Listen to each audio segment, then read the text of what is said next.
বিএনপির vice chairman Shamsuzzaman দুদু বলেছেন, BNP ১৭ বছর ধরে নির্বাচনের কথা বলছে, এটা নতুন কিছু নয়। দুপুরে পাবলিক লাইব্রেরি মাঠে ঠাকুরগাঁ জেলা বিএনপির আয়োজিত সমাবেশে প্রধান অতিথি হিসেবে তিনি কথা বলেন।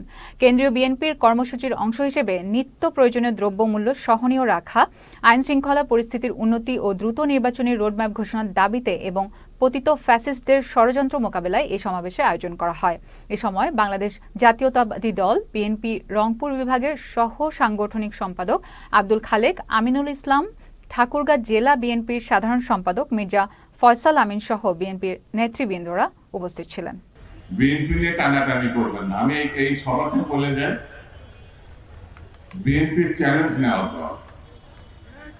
যে কোনো পরিস্থিতিতে, যে কোনো অবস্থায়, বিরূপ ঘটনায় বিএনপির চ্যালেঞ্জ গ্রহণ করে। গণতন্ত্রের জন্য যত রক্ত লাগে, যত প্রাণ দিতে হয়, সব দেবে বিএনপি।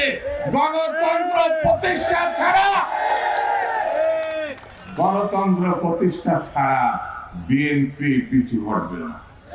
যে দলের নেতা তারেক রহমান আর মির্জা ফখরুল ইসলাম আলমগীর আর বেগম জিয়া, সেই দলকে কিভাবে রুখবে? কে আছে রুখা?